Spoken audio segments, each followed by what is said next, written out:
Hey guys, hope you're doing well. Today I will be comparing the recently launched Galaxy S21 FE and the Google Pixel 6. Now, owning a flagship phone before was one-of-a-kind experience, but over time companies have started coming up with semi-flagship phones that provide an almost flagship experience with a few exceptions here and there.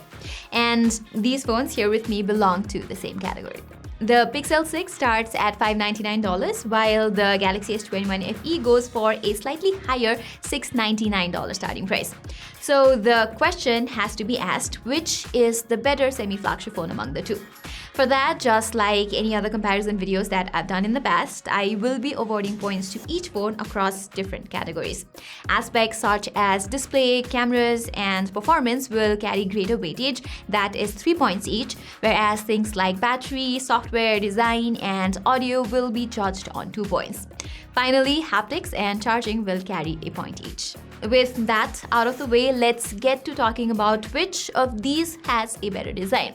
And honestly, I had a hard time choosing the winner, not just because both phones have excellent designs, but because they have a fair share of drawbacks as well. For instance, the S21 FE, despite being a relatively expensive phone, features a plastic bag design. And even though the Pixel 6 features a relatively premium glass back body, this look is not everyone's cup of tea. Plus, it's a bit bulky and is not the most comfortable phones to hold either. Thankfully, both of them have aluminum frames and IP68 dust and water resistance. Nonetheless, I guess the S21 FE will certainly appeal to the mainstream audience more, while the Pixel 6 remains popular among a very niche audience. On top of all of this, because design is such a subjective matter, I will divide equal points to both phones in this regard. In terms of display, you're greeted with a really good AMOLED screen on either of them, with one crucial difference. The Pixel 6 only refreshes at 90Hz, while the Galaxy S21 FE does so at 120Hz. As a result, it's a smoother display to work with. And the Galaxy S21 FE screen is slightly brighter too, be it on paper or real-life usage. Other than that, both phones feature HDR10+ certification, Gorilla Glass Victus protection, and a fairly reliable optical in-display fingerprint sensor. But although both displays are of near equal quality, a higher refresh rate makes a big difference for me in terms of the overall experience, which is why I am leaning towards the Galaxy S21 FE on this. Likewise, it features a slightly better speaker setup as well. Not that Pixel's audio quality is bad or anything, but the S21 FE sounds louder with better pronounced vocals and instruments. On the contrary, I found the sound quality from the Pixel 6 to be relatively toned down. Here's a quick audio sample for your reference.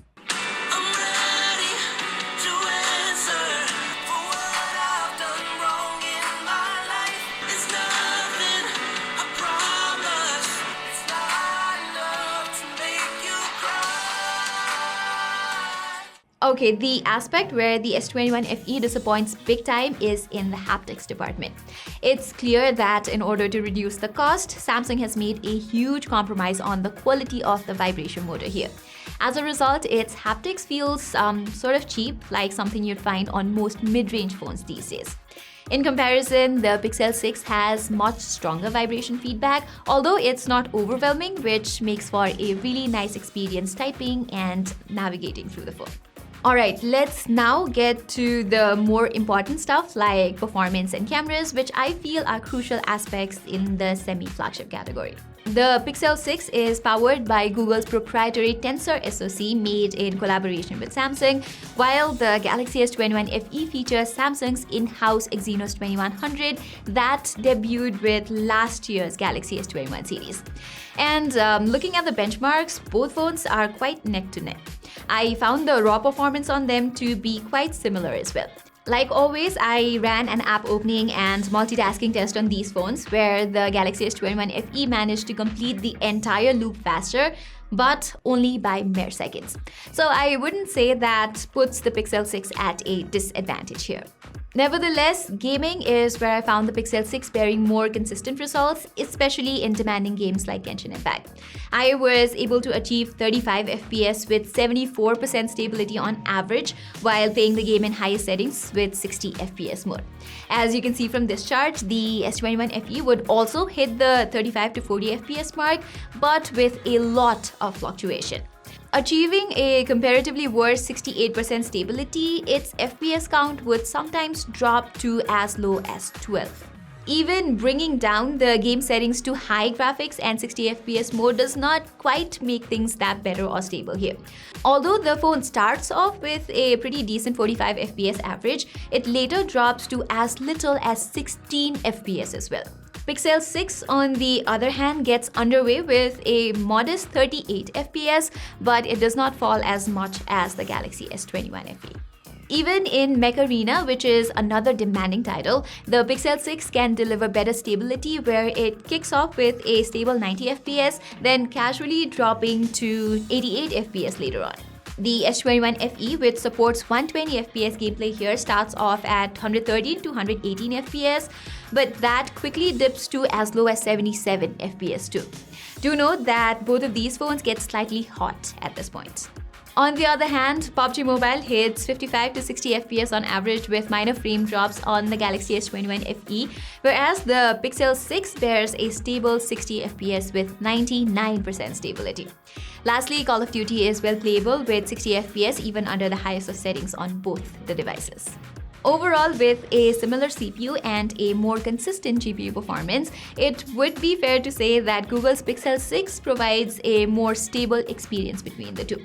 Then again, you might have noticed that I have been a little nitpicky here.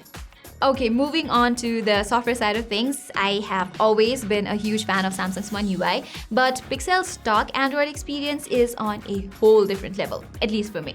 It offers a really clean user experience and I love it. Plus, I have thoroughly enjoyed using those Pixel exclusive features like improved voice typing and live caption with translation, although the latter does not work as flawlessly as Google claims.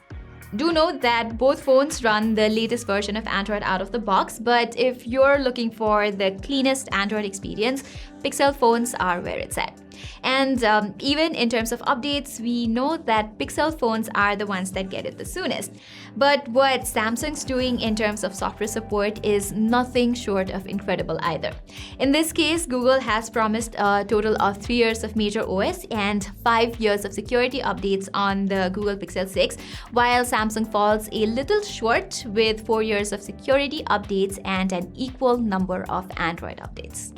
Alright, I know that you guys have been patiently waiting till now to know which one of these devices has better cameras, so let me get right to it. First, let's get done with the specs. The Google Pixel 6 has a 50 megapixel primary lens with OIS and a 12 megapixel ultra-wide-angle lens at the back. While it misses out on a telephoto camera, Samsung has made sure to include one on the Galaxy S21 FE alongside a 12 megapixel primary and a 12 megapixel ultra-wide-angle camera. The primary and the 3x telephoto lenses here equip OIS too. In terms of normal daytime shots, I found Pixel's photos to have an extremely natural color tone, while Samsung delivers a bit punchier results. But what I really like about Pixel's images is how they're able to preserve color details so well. In comparison, Samsung's tendency to slightly oversaturate its images makes it lose some details, like in this picture here. Besides this, the other apparent difference is certainly the warm hue in the photos from the Pixel 6, contrary to the relatively cooler color tone on the Galaxy S21 FE. When you zoom in, you will notice the pixel bin shots from the Google Pixel 6 retain more details most of the time too. Also, the whites and exposure levels are more balanced in Pixel's normal and ultra-wide-angle shots. The S21 FE does have a wider field of view in its ultra-wide-angle images, but again, I like the colors and contrast from the Google Pixel 6. Moving on, the S21 FE natively uses its telephoto lens for portraits, whereas the Pixel 6 does so with its primary camera. As such, I switched to the one-time portrait mode on the S21 FE for a fairer comparison. And as you can see, it brightens the subject face to make it look more appealing. Even so, I like the more natural color reproduction from the Pixel 6. Edge detection could use some further optimization on both the phones though. Getting to selfies, while the S21 FE does not deliver the most natural color tone, its images look pleasing and are more consistent than what I got from the Pixel 6. In many cases, I found the latter not being able to process the colors from its camera quite properly. During nighttime, again, I found Pixel's image processing to be really good. Its night mode only takes about 3 seconds to process the shot, and with that, you can get brighter and detailed results. On the other hand, the S21 FE takes almost 8 to 10 seconds to process the same image under its night mode. The longer exposure does make the picture appear ever so brighter, but having to wait that long to take one shot is way out of my convenience zone. In terms of videos, well, I have to give it to the S21 FE for its relatively more stable 4K 60 FPS output from its rear cameras, whereas Pixel's videos are slightly wobbly. Over on the front, the Pixel 6 is limited to just 1080p 30 FPS, which I think is a major bummer. The S21 FE does let you shoot up to 4K 60 FPS from its selfie camera, albeit not with the best of stabilizations. Overall, as a camera phone, there's no denying that the Pixel 6 is the superior of the two despite lacking a telephoto lens. Lastly, about the battery life, if you've watched my review of the Pixel 6, you know that I was not particularly thrilled about its battery endurance. I have been rigorously testing the S21 FE these days, and I have to say that its battery life is nothing to write home about either. However, the Pixel 6, with its comparatively larger 4614 mAh battery and a lower 90Hz LTPO display, still gives a better endurance than the 4500 mAh battery on the S21 FE, whose 120Hz display does not use LTPO backplane technology either. Anyway, I got exactly a day's worth of backup on the Pixel 6, while the S21 FE would typically last me a little less under my regular usage pattern. Charging, on the other hand, is faster on the S21 FE with its 25-watt charger compared to the 30-watt brick on the Pixel 6. Both phones don't ship with a compatible power adapter inside the box, though, and Samsung's 25-watt charger is like $5 cheaper than Pixel's. Overall, as you can see from the scorecard, the Pixel 6 wins this battle, and it certainly deserves the spotlight. The only major shortcoming for Google is in terms of its distribution network, because its phones are not available in major parts of the world. And we're not quite sure if it will ever make it to the South Asian market at all. But if you live in a country where the Pixel 6 is readily available, it is certainly a better pick.